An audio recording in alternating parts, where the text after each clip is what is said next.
Today, Yes, today. namhlanje, What are we doing, Mas? konapho. Yes. So, more Zimbos, more Southern Africans, more East Africans, create a community. Welcome to our crazy world.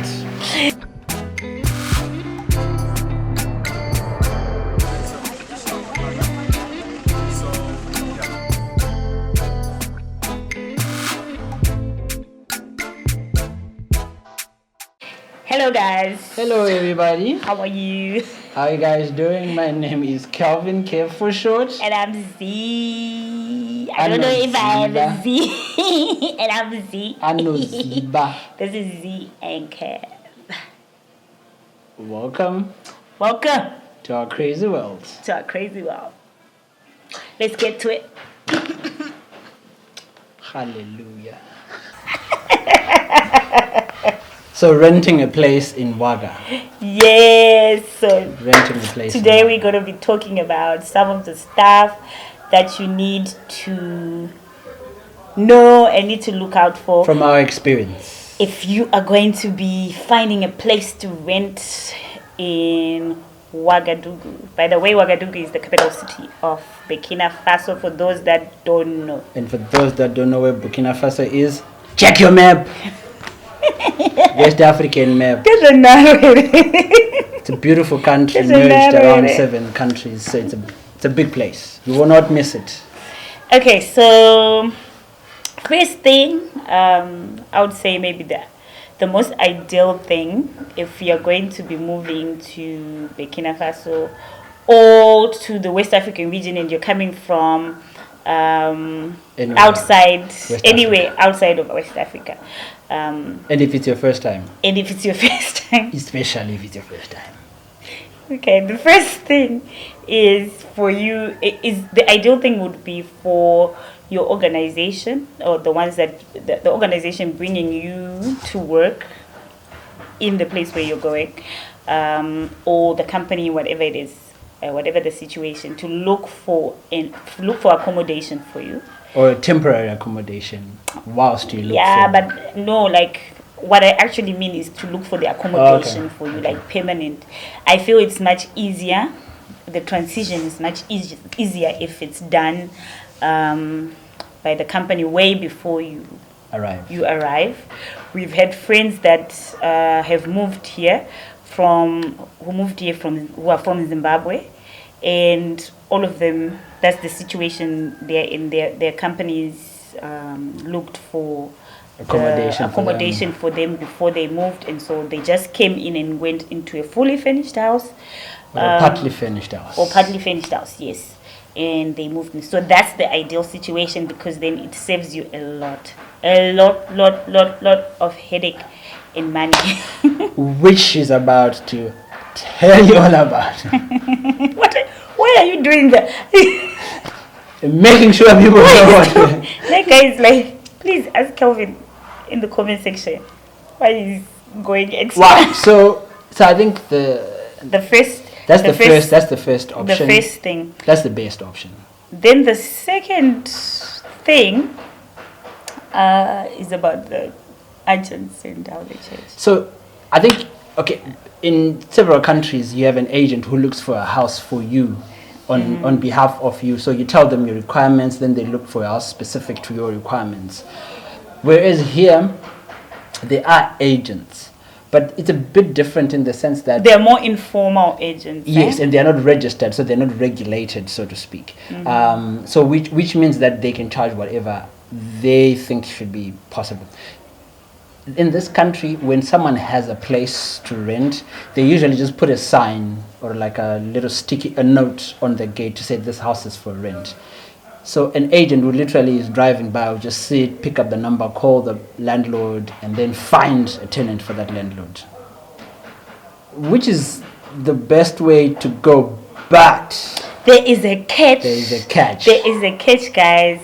So every time you you get an agent, right? Like those guys, you see them on Facebook, you see them on like different platforms, or like maybe colleagues will give you the numbers for the agent, and so you call. You tell them what you're looking for, like Calvin said, and they will call you to show you a couple of houses.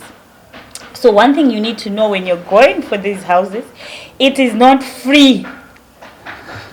It is not free. It is not like that situation where, in Zimbabwe we have agents, but the ideal agent, like the genuine agents, they will only charge you once you have gotten, secured, like you've seen the house that you like. Want.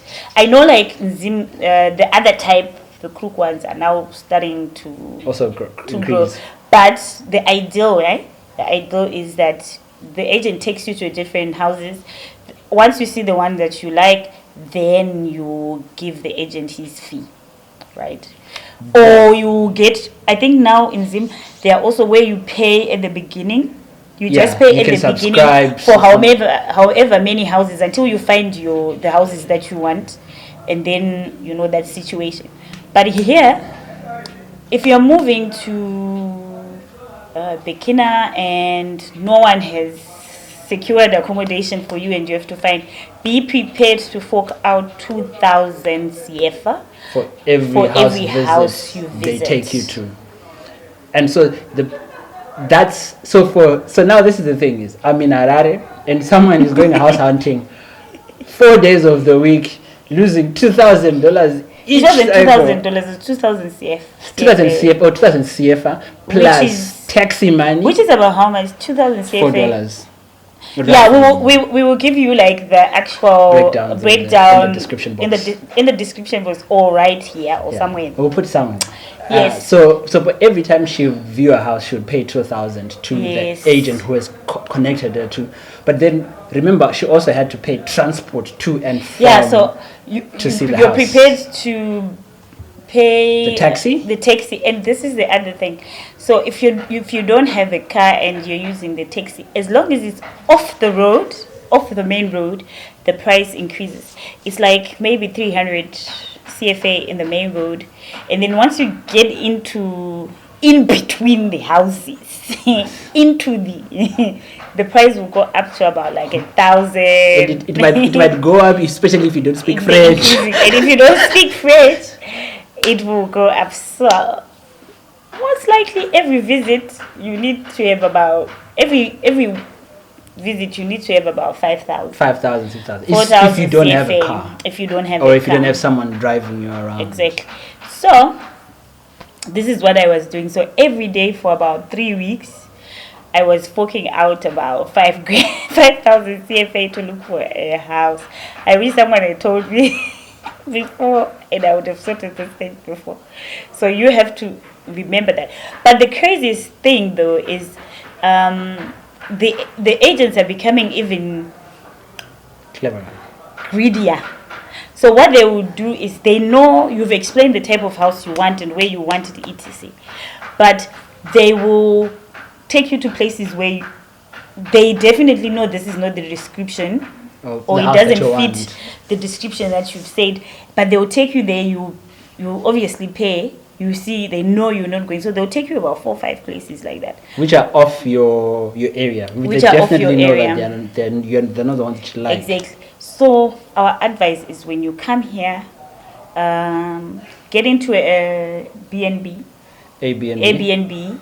and then start walking to look for your own house. I think that would be the ideal situation. You just look where there's signs at the houses. Disclaimer: we are not agents. Yeah, just look at the houses. No, we're not agents, obviously.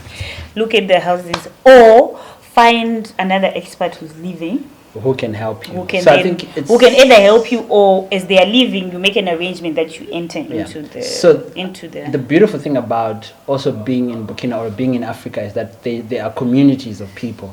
Just go on Facebook, find local people, Google, search, go on Instagram, inbox local people. Like, there are people who are living in that country. They help you. Like, for us, we learned the hard way, but we also now realize that there's a community of people that help each other find the best taxi drivers. There are very good taxi drivers. There are bad taxi drivers. House helps. There are bad house helps. They are good. Exactly. So there's everything in between. Find it before you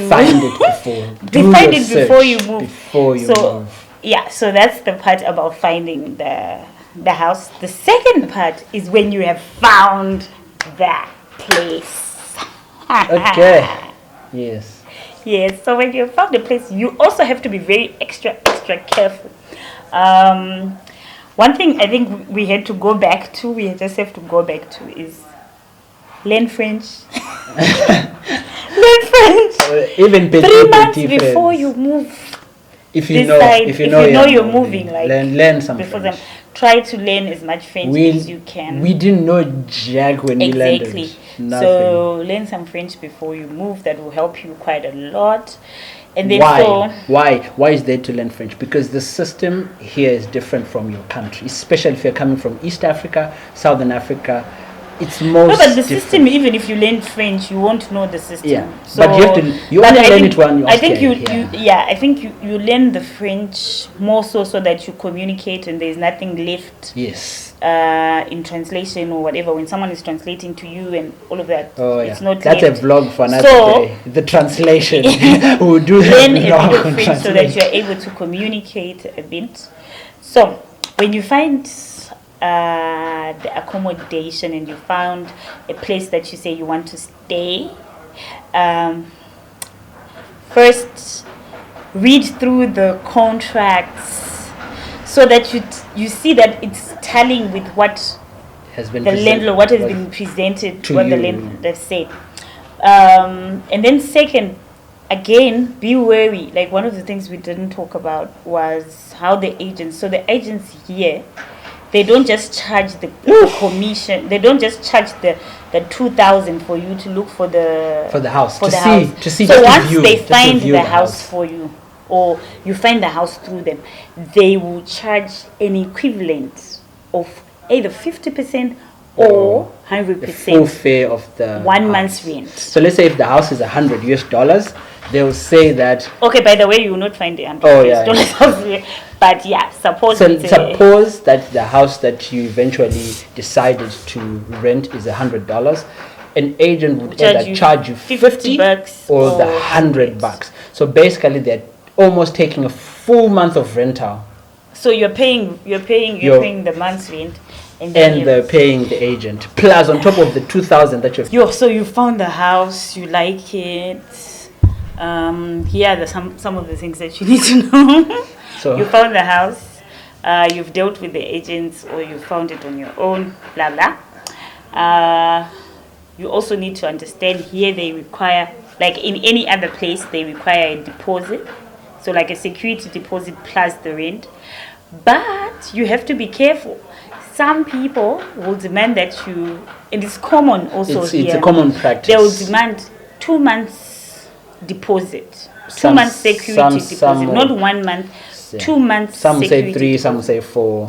It depends. No, it's 2.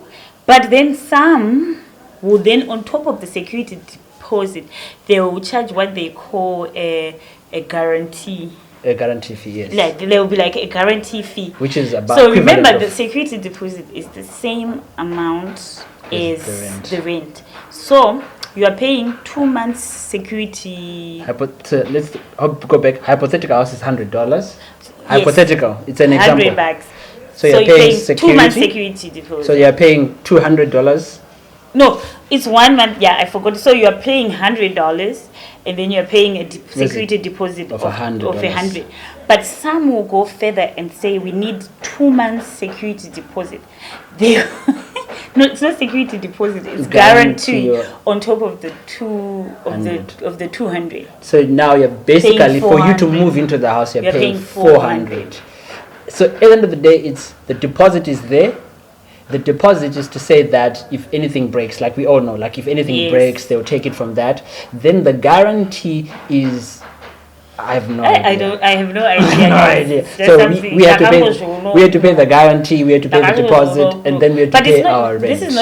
This is not the case everywhere, but it's just so that you know, kind of know these things, and you have to be very sharp when you're signing the the contract and the leases. Get someone who knows the Locally. system, a local. If you can find like a lawyer, not just a lawyer, but also find plumbers and electricians who are local, who can go through the house and look at the stuff, because some people have signed leases, and then when they got into the house, certain things that was guaranteed to work won't be working in the house, and now you cannot go back to the and landlord and say no. The landlord will say no. When I gave you and you signed the lease, you said the house was in tip-top shape. So make it thorough. Don't leave it to chance. Be very thorough. Don't be like how you do in other places where you like. You believe everything is okay, everything is okay. So you don't do that. Make sure that you we double check, triple check, third check, fourth check, fifth check. And it might make sure someone looks at your contract. The thing is, they will not have the contract in English. This is where the French comes again. They will not have the contract in English. It will be in French. It will be in French. So you really need someone who knows French to read through it before you sign any agreement, because what they tell you sometimes is not exactly what is on the paper. So you need to understand your contract and if you don't, find someone you can trust, someone who can go through it and help you in the process, who can help you find and then negotiate the contract and the guarantee fees, the deposit fees, and because you need to know all these things, because at the end of the day it always adds up when you then need to fix or move stuff, because that's when people would then yes, you know what I mean. We are blessed in a way that our landlords are pretty cool people. They're both husband and wife. They're pretty cool people. We've had problems, we just let them know that we need this to be fixed, and they're agile. I'm not coming. And this will comment.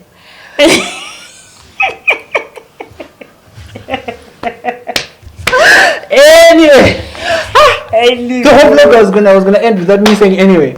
How come? I don't know. Anyway, so number one. Once that is done, then it's cool. Another thing we probably would advise is for you to get a fully furnished or a partly furnished apartment. And look for a place with cupboards. You saw an empty house tour. It's still empty. Look for a place there are many reasons why. Because a lot of places here, they don't have the cupboards. So built-in cupboards are very rare to find. Like we said, it's on new buildings. Yes, it's only new. But if its houses are 5 to 10 years older, you will not find. So try to find a place with built-in cupboards. Big kitchens. They're not the very kitchen has big kitchens. Big, and some of the designs, and I think the Bureau House. And guys, please stop asking us if you're going to call us and ask for us to give you advice on finding places, or if you are the bold type that asks us to help you look for a home. Please, you will not find a 1-bedroom apartment. Oh yes. Please. We've had a couple of people saying, I'm looking for a 1-bed apartment. Guys, the truth is, in Ouagadougou, it's difficult to find a 1-bed. I'm not saying it's not there. They are there, but they are very rare. Very rare, and so it's very, very difficult. So the ideal is to find a house and share it with someone. Yeah, if you want just one. If you just want 1 bed, then most likely get a 2-bed and share with someone. Yeah. So it's easier to find a 2-bed. But even a 2-bed is hard to find. Majority is 3 bed, 4 3, 4 beds. beds. Yeah, they are big houses. That's if you're living in the area that we're living in. Yeah. And then also, obviously, the ideal thing would be for you to live near work.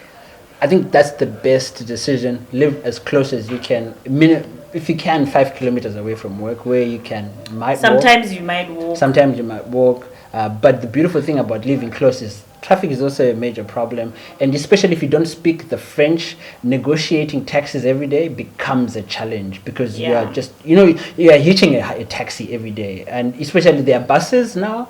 But if you don't know how to speak in French, how are you able to get on a bus, negotiate change and stuff like that? So it's always wise. If you don't know French and you move to this country and you don't have a car yet, try and stay close to your workplace.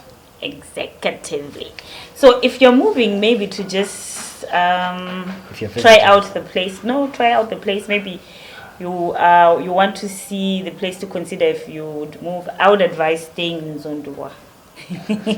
She wants No, to I'm just saying I would Zondwa. advise for you to say, because Zondwa has a lot of like It's close to town. there's a lot the of vibe, expats, there's a lot of restaurants and stuff like that. So yeah, almost like in downtown. So it's not like It's downtown, not downtown. but it's like the older suburb. it's the suburb Or the neighborhood. that walks into town. So there's no difference between town and Zonderburg. Yeah, but it's close. Yeah, but it's close. Okay, you know what? If you have, Zonderburg was like 3-4 minutes away from the main center. So yeah. Yeah, but above everything, connect with people. I think that's the best. Connect with people way before you move. Not just one person. Connect with a lot of people. With a lot of people, you If find. you need us, email us. You know our email address, znkev. Yeah, but look out for people. But connect with other people as well. Go on Facebook, go on Instagram. I think Facebook is the biggest. Go on Facebook. Yeah. Look for communities of people on Facebook, and then also on Instagram you'll find a couple of people. Just shoot them messages. I think one of the nicest thing is people will always respond. People always respond, and if they don't, just go to the next person. But chances are very high. The community here. If you the approach nicely. community here is very nice if you approach in the right manner. But truly speaking, you're welcome to the land of the upright men. Welcome to Burkina Faso. We love you. Please come. May we increase. May we be fruitful, and may we be many. Because we need you. You want to overtake. I don't overtake.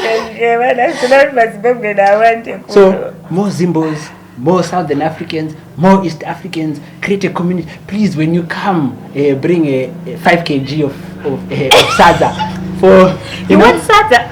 Oh, you want milli Matemba, Madura, Matrimbi, you know. So guys, before Kelvin goes to Mbare, whilst trying to go to Bobo, I think that was it. That was it for our tips on moving to Ouagadougou. Specifically, renting, finding a house in Ouagadougou. Do let us know if you have any other information that you would like to know about moving to Ouaga. Remember, we've been here for less than 6 months. We are also but we'll try to find. We'll try to find people that can help answer.